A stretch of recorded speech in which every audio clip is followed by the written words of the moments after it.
A few years ago, I got my final IB results, and I was ready to start my undergrad at the University of Edinburgh, convinced that my language proficiency will be a guarantee of an easy start.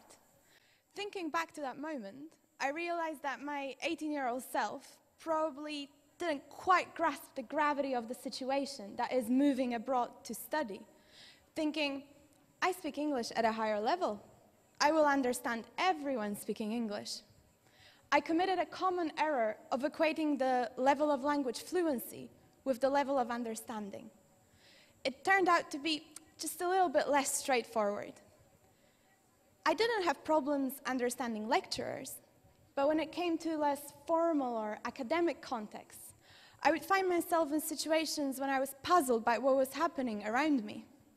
It was the particularly multicultural aspect of Edinburgh as a city and university that contributed to those situations where I understood what people were saying without understanding why they were saying it and why they were behaving in a certain way. And now I would like to share two of those moments with you. Both reflect how the knowledge of language doesn't necessarily allow for flawless intercultural communication. The first one happened to me when I was teaching Chinese students in Edinburgh. As every good teacher, I tried to remember all of their names, despite some problems with pronunciation. But one of my students was called Chen, and I remembered her name maybe because it was quite simple, and I used it once when talking to her. I said something like, "How are you getting on with this task, Chen?" And her response was a timid giggle. And I was so worried. I mispronounced her name terribly. So I asked her, "Why are you giggling?" And she said that it's an honor for her that I, as a teacher, remembered her name. Another interculturally confusing situation that happened to me also concerned names. I used to work at a language summer school in Edinburgh with a really good crew, including our big boss, the operations manager, who's around my father's age. And his name is Duncan. And whenever we chatted, and we did chat a lot and about everything, everyone was calling him by his first name. And I often had questions for him, but I found it really difficult, at first at least, to address him so directly. And I had to think really hard how to reformulate those questions. These and many other situations got me thinking, why did Chen and I behave like this? And given my interest in languages and cultures, I started seeing how these simple situations can lead to in-depth analysis of relations between people, social structures, and distance issues across cultures. It also got me thinking how this affects communication between people from different cultures, and how these seemingly small and simple misunderstandings can eventually escalate. It was only last year that I was able to put my finger on it, when I took a language and culture pedagogy course as a part of my MSc, and got introduced to the concept of ICC, Intercultural Communicative Competence. This concept describes the ability to use language in socially and culturally acceptable ways, and sees successful communication as successful transfer of meaning, as well as establishment and maintenance of relationships with people from different cultures and languages. ICC lies at the heart of diplomacy and the concept of positive and active citizenship, all issues key for European Union and, well, every nation, really. And during my MSc course, I was able to learn about the attitudes needed for successful intercultural communication and to learn about the importance of this concept for young people. This course explained, I guess, partially my experience at Edinburgh, and it made me realize how important ICC really is. I was so glad, but it also made me a bit sad that this kind of knowledge stays within university walls and is not taught outside. And the next day I was still thinking about ICC as I waited outside Preston Street Primary School in Edinburgh to pick up my two little half-Scottish, half-French babysitting kids. And as I looked around the playground, something struck me. It was the cultural diversity that the parents and the guardians represented, Because I overheard a Polish conversation going on here. I noticed 2 Chinese men chatting there. I saw an Indian couple waiting for their children.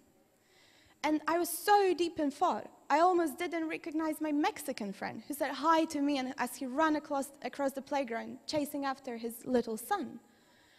And I knew that this really is the perfect environment to develop intercultural communicative competence, with the children's natural curiosity and openness, and them being young enough not to be biased by judgment and disbelief that we can be so often found guilty of.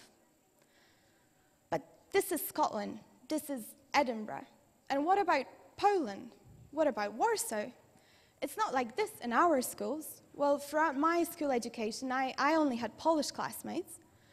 And it's definitely changing now, but slowly. And it will take years for our primary schools to be like Preston Street Primary School. The sole fact that the concept of ICC has been present in the States since the 1970s, and in Europe only since the late 1990s, shows how long it will take for our country to embrace these concepts. I started wondering then, what can I, as an individual, do to help Polish youth become more interculturally competent?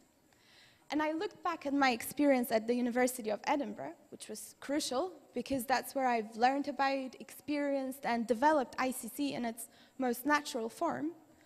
But I also thought about the ways in which this experience enriched me, especially in the perspective of my return to Poland. And I realized that thanks to being exposed on a daily basis to such a multicultural environment, and thanks to interacting with students studying for so many different degrees, I developed a certain openness and curiosity and easiness in interpersonal relations. And let me give you an example. Now in Warsaw, I use those skills not to interact with people from different cultures, but from different backgrounds and social groups. And let me give you an example for this. When I was in high school, I had real difficulties with my business and management classes. My humanities-oriented mind didn't accept a lot of the approaches and solutions offered. And I used to feel uncomfortable, and I used to get quite defensive when business topics were brought up.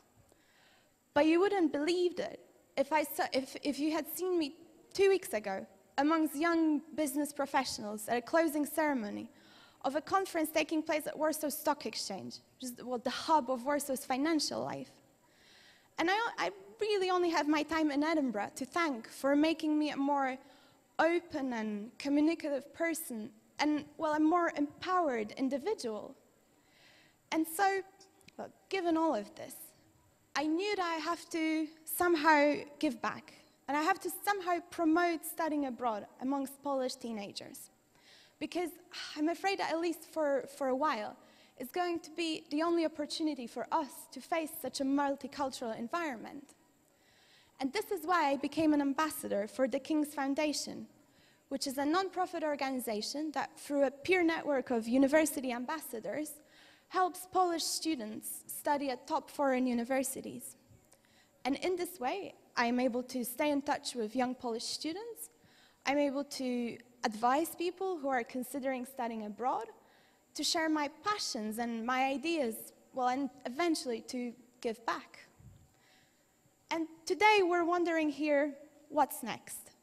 And in this spirit, I would like to encourage all of you to consider studying abroad, as this will allow you to develop intercultural competences that will guarantee a bright future for yourself and for our society.